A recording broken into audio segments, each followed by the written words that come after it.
Here in Washington, we're known for our apples, and Seattle Cider Company is a truly local cidery based in SoDo. Seattle cider is made from fresh-pressed Washington apples, never from concentrate, and there's a new vivid light cider line with crisp flavors like tart apple, juicy pear, bright cherry, fresh peach, wild blueberry, and ripe plum. Those all sound really good. Find Seattle Cider on the web at seattlecidercompany.com to check out the cider lineup, find where Seattle Cider is sold, and view upcoming taproom events. Search for local bars, restaurants, and grocery stores that sell Seattle cider using the Cider Finder on their website. CityCast Seattle is made possible by AT&T. America's first network is also its fastest and most reliable. Based on RootMetrics' United States Root Score Report, 1H 2025. Tested with best commercially available smartphones on 3 national mobile networks across all available network types. Your experiences may vary. RootMetrics rankings are not an endorsement of AT&T. When you compare, there's no comparison. AT&T. This is CityCast Seattle. I'm Jane C. Hu, and here's what Seattle's talking about. Today on CityCast Seattle, flood updates and holiday travel, our picks for Seattle's Person of the Year, and a special rant from our creative producer, Sam J Leeds. It's been a rough few days of news. We also recently learned that Rob Reiner, beloved film director and actor, and his wife Michelle have died in an apparent homicide. He was an actor in Sleepless in Seattle. That's our local connection there. So in honor of him, I wanted to know, Lex Vaughn, founder and editor of The Needling, Seattle's only real fake news, what is your favorite Reiner joint? I just watched When Harry Met Sally like 2 or 3 weeks ago, and I'm glad I got that in before I have to think about what happened to him, the next time I watch it. But it's just like that movie really, I relate to it, and kind of it sets the standard for what I think like romance is. Like that's my kind of thing. Like if it isn't that, screw it. I'm fine without it. Every time I rewatch it, I'm like, it holds up. Yeah. Hannah Krieg, Seattle's reporter without a boss and founder of The Burner. What is your favorite Reiner film? I famously know nothing about movies. I had to look up. I'm really sorry. I do love The Wolf of Wall Street, which it seems he's worked on. I believe you are correct because our creative producer, Liam Billingham, who is a huge film guy, says that's his pick. So you got it. Okay, you got it. Good. In other news, there was a pause in the rain over the weekend, but it has come right back this week. Some evacuated residents have been told that they can go back to their homes over the weekend, but others near the Green River were told to evacuate or to prepare for it. Just a note, if you've been directly affected by the storm, King County's emergency news, which is kcemergency.com, has info in multiple languages about shelters and storm recovery and how to donate your time and money to people who are helping those who are recovering from the storm. So if you're interested in getting more resources, that is a great place to look. Also in the aftermath of last week's storm, Leavenworth, which is known for their holiday celebrations, lost power in a big windstorm, and they canceled their weekend events downtown. And this is like really their peak season. I feel like the Christmas town there is like hugely popular. Lex, Hannah, have you all been? Is that a thing that you all know about? I told a friend about the outage, and now she wants to come. So maybe that's the silver lining, is that now that there's more media about this happening, more people know about it, and eventually they'll make more money of it.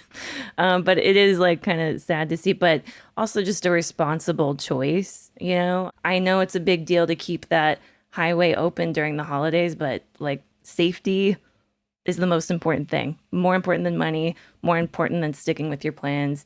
The priority is around any time of the year is just safety. Stay safe. Hannah, have you been? Is this a thing that you do? I've only been to Leavenworth like once in the summer, so I haven't been to this winter celebration or Oktoberfest, but I know that this is a huge like controversy on TikTok right now. Like everyone's talking about one woman like made a TikTok talking about how she's keeping her Leavenworth plans. She's definitely getting piled on because, I mean, it seems inappropriate to burden like the working people in this community when they're already going through so much and the city has like shut down basically everything, every tourist attraction anyway. Yeah, I saw that TikTok too. And I think it's interesting. I've seen like, there are locals being like, basically, we don't need more people gumming up the works while we're trying to recover from the storm. But then, other folks who run businesses or like rent out their house on Airbnb are like, no, please come. Like, we need the money. This is kind of our peak season. I mean, what do you all think? Like, if you had Leavenworth reservations, would you still go or not? No. I mean, look, especially if like the local people are saying you're impacting us in a negative way, you're a crappy person if you're trying to keep your plan still. When you're hearing that and you're like, so what? I have enough money to go over there and stick with my plans. Look, if you're not going to go over there and be a positive influence, if you don't know that you're going to be bringing positivity to that area, don't go. It's just so selfish. Yeah, I feel like a optimal situation would be if you can swing it and you just still give your Airbnb host that money and you don't go. I'm sure folks there could use some funds to make sure they get through the peak times, but maybe they don't need bodies in the way. Well, in other travel news, so Sound Transit has updated signs at the airport light rail station that point towards Seattle. Oh, yay! good. So folks who are getting in and taking the light rail will not accidentally, hopefully, go to Federal Way. I've seen so many poor people get confused by different signs, and I'm glad they've have gotten, I think, a little bit quicker at, fixing signage. Like the University Street thing was so confusing to so many people for a long time. It's like, why are you doing this to people? Like, University, U District, University of Washington. Yeah, it was a lot. But now we got Symphony Station, and that's good. Are you all traveling for the holidays? I don't think so. My parents recently moved to Vegas, so I go there for the holidays now. So I'll be there in Christmas time. What are your tips for making it through this season of travel? Don't do it. Stay home. That's my advice. I mean, honestly, like part of my decision making is like, I think there's a lot of things that make me feel weird and unsafe about travel this season. Not just like, the roads after this storm, but like everything that's happened with the FAA and budget shortages at the airport. I'm just like, how about no? I'm going to wait a little bit. Maybe it'll get worse, but I don't. But I feel uneasy about a lot of what's going on with our airports. It's not really the fault of like people who work there. It's our government screwing them over. But I think some credibility needs to be reestablished. Like, are we taking it seriously? Giving air traffic, controllers like the support they need? Like, this is not funny, and I don't feel good about it. So I'm tapping out of air travel for a bit. Well, Hannah, how you feeling? I just kind of crossed my fingers. I don't know. I think what comforts me and what has always comforted me, even before like there was like an uptick in news coverage about like plane crashes, and what's always comforted me is all like, look at the stats. It's like the chances of you being on the airplane that goes down still pretty low. Whenever a loved one of mine is on an airplane, I'm not actually that concerned that she's not going to make it. It's just me and my anxiety being in the plane. And if it doesn't work out, I probably won't. That's the thing. So, it seems like it would be unpleasant in the lead up, but at a certain point, it's just... Yeah. And I mean, I still believe, that's true. Absolutely. But part of me does want there to be some sort of hit on the airline industry, because I feel like we need to create some kind of economic consequence for all of this BS from our government. Like, so that at least these big, CEOs at Alaska Airlines or whatever are pressuring our government, our politicians to like not mess with people's lives like this. Like the workers at the airport, all of the people who fly. Like, I think there does need to be some sort of consequence for messing with people like this.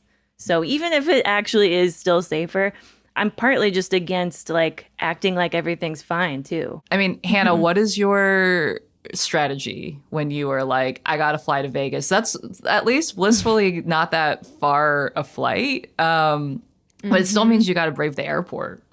I've never, like, I always see, like, videos and, like, Facebook posts about, like, the line at SeaTac is, like, out the door. And I've just been lucky every time. Dang, okay. And that's going to run out as soon as I've said that now publicly. And, You know what? If you have your stuff together, it's not that bad. Like, I mean, especially if you got extra clearances to go through the shorter lines. But like SeaTac also has a reservation system, right? I have not used it, but they have a reservation system if you want to get through. Spot Saver, I've heard is great. Yeah. I've never used any of the fun things. I'm not, like, I don't have Clear. I don't have TSA pre-check.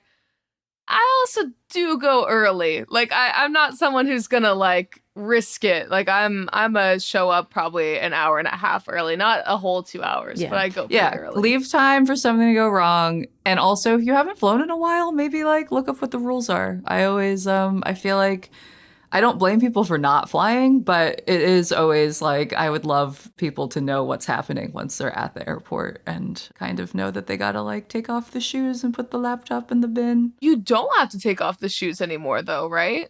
Wait, what? Am I mistaken? Do you have TSA pre-check? No, I literally Maybe they've do just not. been letting you through anyway. I would know if I was spending $100. So according to Liam, who just looked this up, they ended this in July that you have to take your shoes off, and I should follow my own advice, clearly. Did not know. But that's really lovely that we nice. don't have to do that anymore. Let's take a quick break.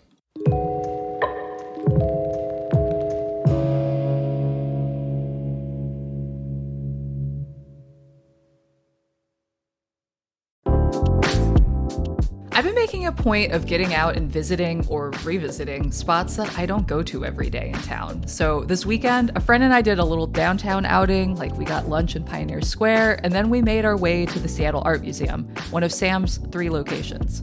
Sam's collection is wonderfully curated. I've always appreciated how much care they've put into giving museum goers context about artists and how their work represents a moment in history. And right now they've got this special exhibit that I feel like really exemplifies that. It's called Farm to Table, and it explores the role of French Impressionist art in capturing the late 1800s culinary scene in France. There were pieces by well-known artists like Monet and Renoir, but the pieces that spoke to me the most were by some lesser-known artists that depicted like farming, still lifes of food spreads, or tables of people eating. And it got me thinking about how what we eat, with whom we dine, and where that food comes from is always a reflection of wealth, class, and the current moment. Anyway, I highly recommend going to check it out. You can learn more about the exhibit and get tickets at visitsam.org/farm.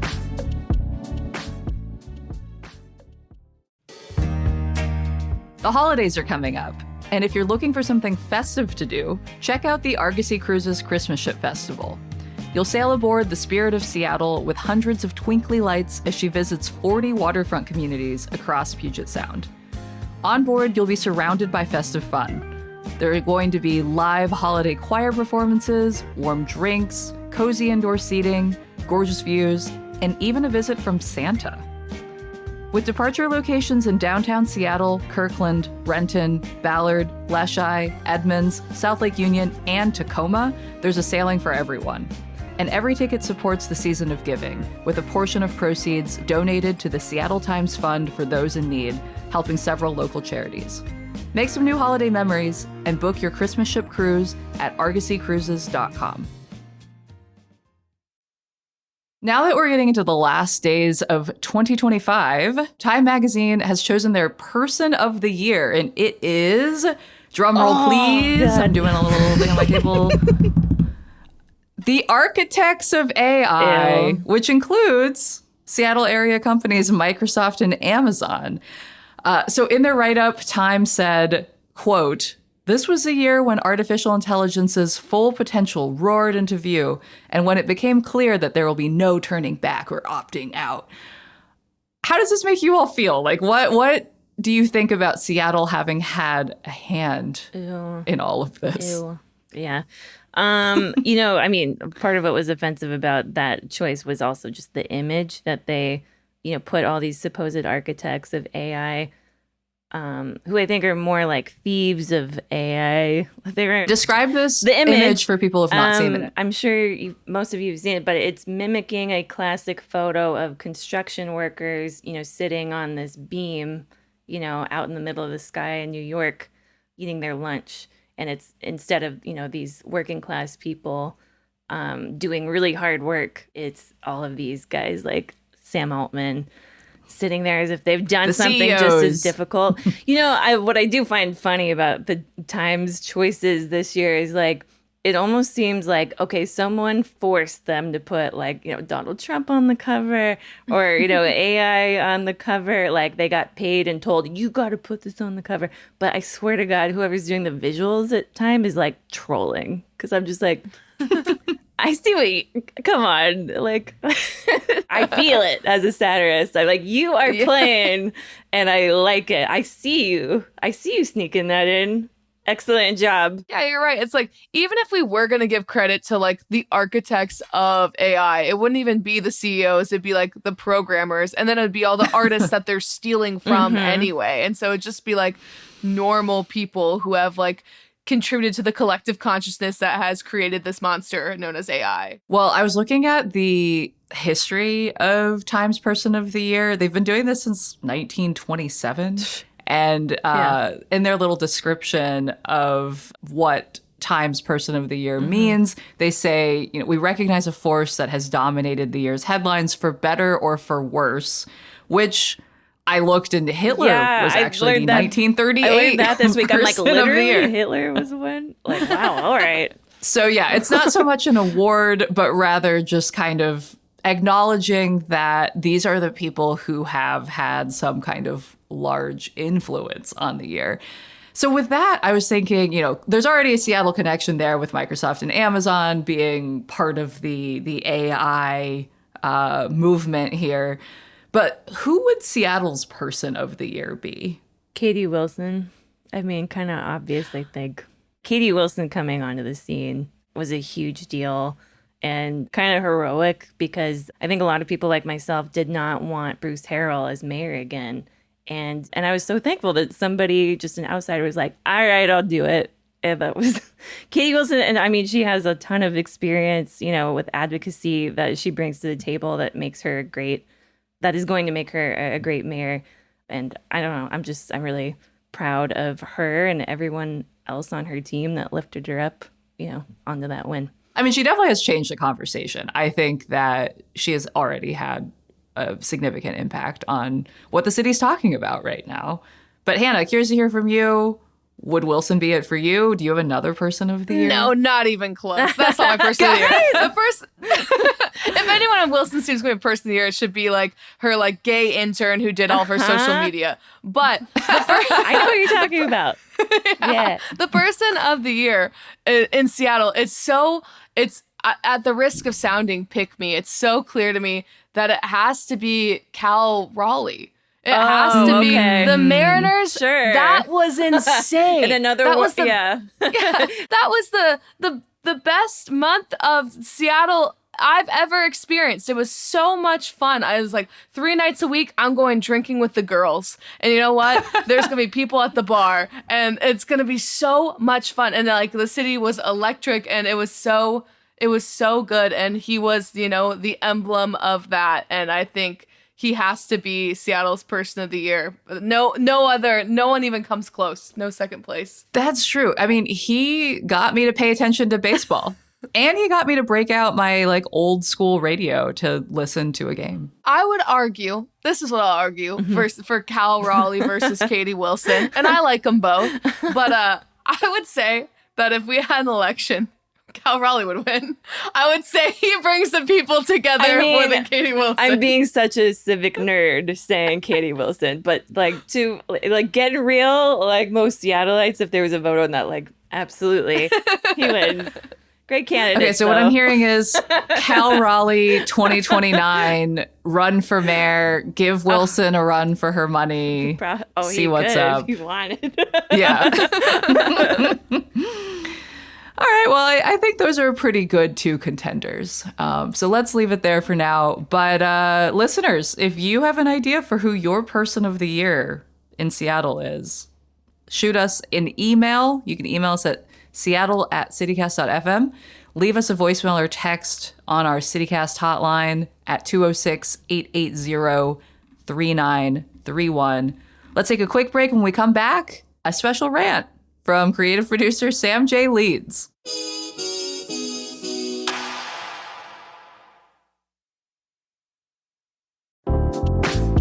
This holiday season, give your loved ones something they'll enjoy for years to come.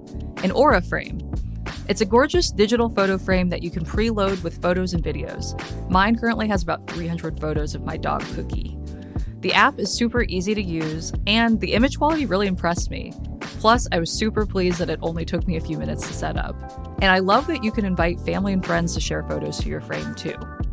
For a limited time, save on the perfect gift by visiting auraframes.com to get $35 off Aura's best-selling Carver matte frames, named #1 by Wirecutter, by using promo code CityCast at checkout. That's auraframes.com, promo code CityCast. This deal is exclusive to listeners, and frames sell out fast, so order yours now to get it in time for the holidays. Support the show by mentioning us at checkout. Terms and conditions apply.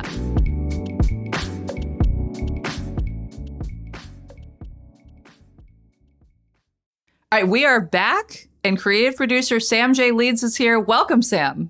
Thank you, Jane. I am here because I read a thing in the Seattle Times that made me angry, which is not unusual. Rant. Okay, so the Seattle Times ran this op-ed on the 14th that was titled, "No wonder election results are wacky, fewer follow the news." Oh, yeah, that's great. I don't know if did y'all read this? Okay, say more, I have say not, more. But I get the feeling of where that's headed. Our listeners may not have, so please, for the people, explain, Sam. Okay, so the piece opens with, I'm just going to read you the opening paragraph. It says, "If you are as confused as I am by recent elections, in which voters chose neophytes promising the moon over incumbents doing a decent job, you may appreciate two new reports. They shed light on how elections are being negatively affected by the news industry's struggles. I'm not sure how this will improve without a local journalism renaissance." Then it goes on. Neophytes promising the moon, Jane. Mm-hmm. The moon. I would like the moon, honestly. So I mean, same. The moon sounds great. So what is the writer's argument? The writer's argument is that we need stronger local news, which I agree with. Yep. Overall, across the country, local news is struggling, has been for a long time, and it's super important to people finding answers about what's going on in their community. That being said, I think that Seattle actually has a pretty robust local news environment, maybe not in the traditional way that the Seattle Times might like to see, but we have lots of independent local journalists. We have two of them are here. Two of them are here with us today. We actually have a growing local news scene, as evidenced by our own show. Two of us are here. Two of us are here. And I think that, there was space in this piece for the writer to argue, for example, about Cascade PBS's newsroom being shut down and what a big deal that was and what a shame that was for our local accountability reporting. Yes. But he actually doesn't name any local news in Seattle as an example. He's just sort of making broad statements about local news overall. And he goes on specifically to talk about basically that an increasing percentage of Americans are not regularly reading their local news, and that number goes up the younger that they are, and that more of them are getting their information from social media. Again, no surprise there. And that for many folks, they're not seeking out local news. They are instead having it served to them when it kind of comes across their feeds. And one of the researchers that he spoke to for this piece says that basically getting your news from social media is a way to pretty much only be served national news, that is privileged on social media, which to me feels completely incorrect with my own experience of being on social media, particularly TikTok, where I the algo knows where I live. like to a disturbing degree. And I will say, like, there other challenges that come with that, right? Like, I think that people are getting information about their local areas really quickly and without a lot of room for fact checking or for developing stories. But I think that that's a place where local news can step in and assist with that. So that leads me to my first big gripe with this piece, which is that I actually think that as journalists, our job is to reach people where they're at. Our job is to reach them with information that they can use, with information that feels relevant to them, and ranting that people are not reading where you're writing your news is actually a problem of you reaching your audience and not people being stupid or disengaged. So, Yeah. it's huge loser energy. Oh, yeah. This is what I've Yeah, always yeah, yeah. like. It's like these traditional print journalists are like, no one reads my like long print magazine Yeah. that I can't find Yeah. anywhere. No one's clicking on my like website that people get their news on social media. So journalists have to do news on social media. The point of news is sharing. It's not to like jack yourself off about how good of a writer you are. I'm being attacked. Hello. There is some entitlement there amidst a certain kind of arrogant class of journalists that think I'm above adapting. You come to me. That's how great I am. And it's like, dude, go ahead and do that and see how it works out. Like, you're getting left behind. Grow up. Exactly. I'm not gonna lie. Okay, for so long, my entire career before this, print journalism, science journalism, often long form stuff. As much as I would love for people to still be reading long form print journalism, it is not for everyone. Like, the world is moving quickly now, and ultimately, I mean, I'm here now. Like, I came to that same conclusion. You got to reach people where they are. You got to figure out where people are getting their news, and you got to build that trust with them. I mean, I get the mourning of it for sure. But I think, the world is changing and time to adapt. I think there's still a place for long form work. Like it does need to exist, but then you also need somebody who can take that and break it down to here are the 5 things that you should be taking away from this. Because the reality of the situation is people are working more jobs than ever. People are busier than ever. There's more competing for their attention. And if you want people to be well informed, and that's your job as a journalist, is to inform people, you have to make it accessible for your average person who is busy. I mean, I would put money on the fact that people listening to this right now are probably doing something else. Like, if you're listening right now, you're probably like driving or you're like commuting. One thing I just want to highlight with this piece is it's acting like it's caring about local journalism. And I think that's, ironically, I think people actually care more about local news right now. That's, I mean, what we've seen this year, Zohran Mamdani, becoming mayor, Katie Wilson becoming mayor. That's because young people started caring about what was going on in their own backyard. We felt so powerless at a national level that people started going like, I guess the only place I can make a difference is here at home. Like, I got to look at this, like where I live. And I think people actually became more interested in local journalism and politics this last year. They're mad it didn't go their way. Well, so that leads to my next point, Lex, which is that he actually quotes this study from George Washington University and the University of Virginia, which basically says as local news declines, the pool of candidates is diminished and candidates may emerge with priorities other than local governance, is what this paper argues. And then he says, that made me shudder after November's election and so many local candidates campaigning on federal issues, which to me, again, is a conflation, right? That's saying like there's this idea that the candidates that ran somehow don't care about local issues and that the people voting for them were misguided in voting for them. And I think that, first of all, the candidates who won were talking about issues that are extremely material to the people who voted for them. They're talking about issues around affordability and housing and childcare. They're talking about issues around immigration and ICE raids. They're talking about issues around people's basic civil rights, trans people being attacked, their people's ability to access healthcare, transportation, food deserts, like all of these things that actually like deeply matter to people living in Seattle. And I think that this idea that people don't know what they're voting for is so condescending. Well, they're in denial. Like, they will not look at reality and like wake up to what everyone, is thinking these days. I would also contest that like the winning candidates talked more about national issues than the losing candidates, because Bruce Harrell like did like 3 different like anti-Trump like virtue signals right before the election. Sarah Nelson famously was telling like her like supporters that she needed to ramp up her anti-Trump rhetoric right before the election. They were leaning on Trump to make themselves look progressive because like next to Trump, of course, Sarah Nelson looks progressive. Of course, Bruce Harrell looks progressive. Whereas like the candidates who actually won were able to be progressive on the issues that are like local and actually here and material. I think it's worth mentioning that like people who read local news maybe are getting more information about the candidates or about issues that are happening in city government.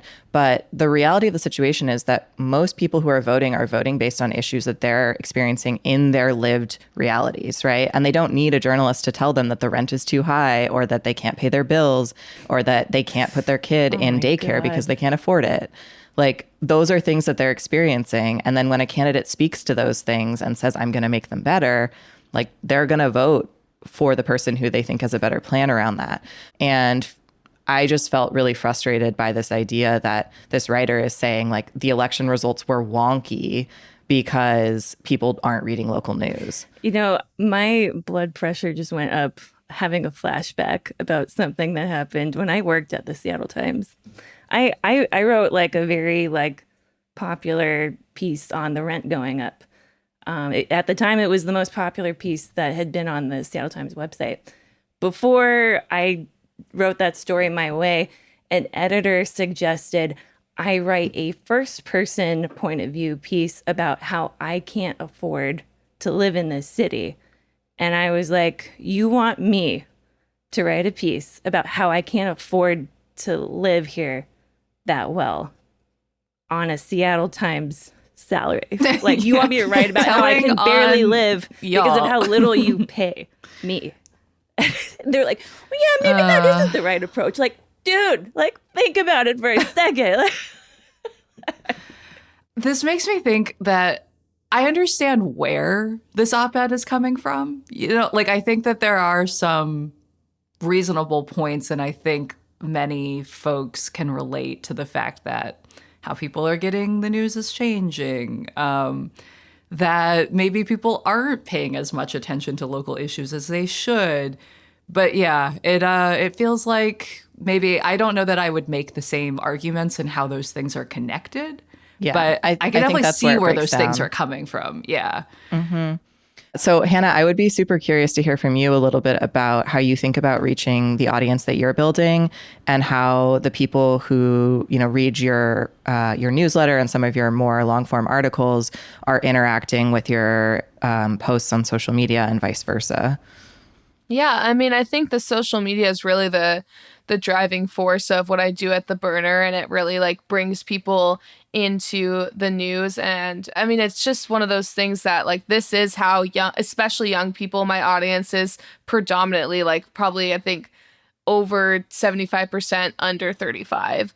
And so like it's important to like meet people where they're at. And I think that sometimes you have to do a little like be a little goofy, be a little cringe to like get those things to like play on the algorithm and to like, be as quick as social media will, like, because they only really like the algorithm only really likes 7-second videos, so or 30 seconds. So you have to be kind of creative. But I think it's important to like really for all journalists to really try to figure out how we can like reach people on social media, because that is like where so many people are consuming news right now. And I just, in support of what you're doing, I want to say, like, I think part of the credibility of what you're doing in particular is that, like, you're being a human being. You're being a specific person who is, like, standing behind what you say.